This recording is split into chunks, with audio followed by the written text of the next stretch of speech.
السلام علیکم، میں رانا اعجاز۔ میری بہت ساری دعائیں ہمیشہ آپ کے ساتھ۔ اللہ پاک آپ پہ، آپ کے بچوں پہ، امی ابو پہ، بہن بھائیوں پہ، سب پہ اپنی رحمت رکھے۔ اللہ پاک کرے آپ کی زندگی میں کبھی کوئی دکھ نہ آئے اور آپ کا گھر ہمیشہ خوشی کا گہوارہ بنا رہے۔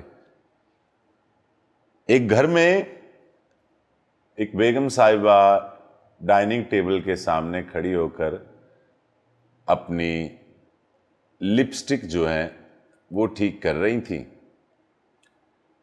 اور پیچھے سے ساس کی آواز آتی ہے کہ بیٹے آپ لوگ باہر تو جا رہے ہو، لیکن میرے لیے کھانا بنا کے جانا، ہو سکتا ہے آپ کو دیر ہو جائے۔ وہ جو خاتون ڈریسنگ ٹیبل کے سامنے کھڑی ہے وہ کہہ رہی ہے کہ ہمیں پارٹی میں جانا ہے، میں کھانا بنانے کے چکر میں پڑ گئی تو میرا میک اپ بھی خراب ہوگا، اور ویسے بھی ہمیں دیر ہو رہی ہے۔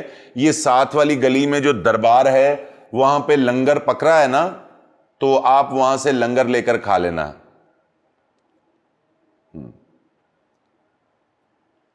لیں جی، وہ گھر سے نکلے ہیں اور ماں بیچاری لاٹھی پکڑ کر اور اس دربار کی طرف چل پڑی۔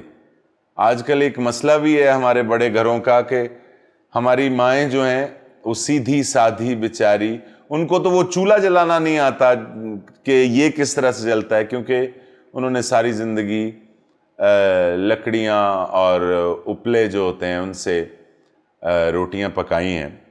خیر، وہ جب راستے میں جا رہے تھے تو یہ جو ساری گیم ہوئی گھر میں، جس طرح سے ماں کو کہا، یہ ساری گیم نا ان کا 10 سالہ بچہ سن رہا تھا، دیکھ رہا تھا غور سے۔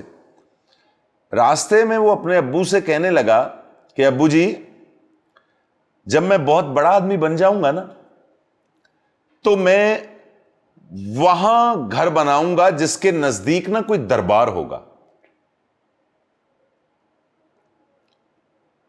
ماں نے کہا کہ کیوں بھائی، آپ دربار کے قریب جو ہیں کیوں گھر بنائیں گے؟ انہوں نے کہا کہ ماں، جو میری بیوی ہوگی نا، ہو سکتا ہے اس کے پاس اتنا ٹائم نہ ہو آپ کا کھانا بنانے کا، تو یا مجھے بھی اسی طرح سے کسی پارٹی میں اگر جانا ہوا تو آپ پھر دربار پر جا کر کھانا تو کھائیں گی نا۔ سر جھک گئے۔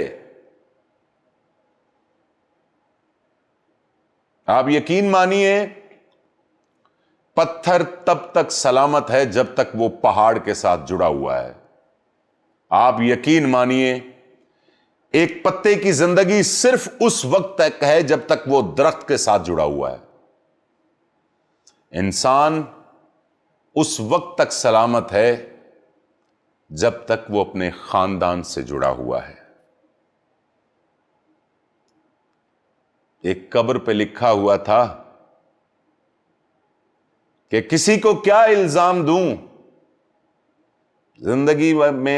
زندگی میں ستانے والے بھی اپنے تھے اور دفنانے والے بھی اپنے ہی تھے۔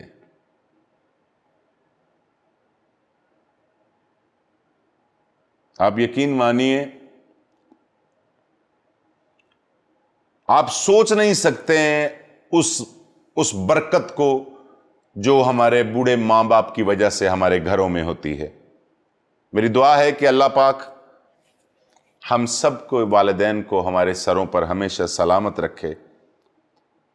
جن کے ماں باپ کسی بیماری میں مبتلا ہیں، اللہ پاک ان کو صحت کاملہ عطا فرمائے۔ اللہ پاک آپ کو سلامت رکھے، آپ کے بچوں کو سلامت رکھے۔ اللہ پاک ہمارے خاندانوں پہ رحمت رکھے۔ اللہ پاک خاندان کے تمام لوگوں کو ایک ساتھ زندگی گزارنے کی ہمت دے۔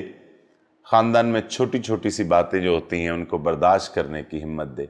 اللہ پاک کرے کہ آپ کے گھر امن کا گہوارہ بن جائیں۔ اللہ پاک آپ کو خوش رکھے۔ Thank you very much. جیتے رہیے، خوش رہیے، ایک ساتھ رہیے۔ اسی میں برکت ہے، اسی میں امن ہے، اسی میں سکون ہے۔ اللہ کے حوالے.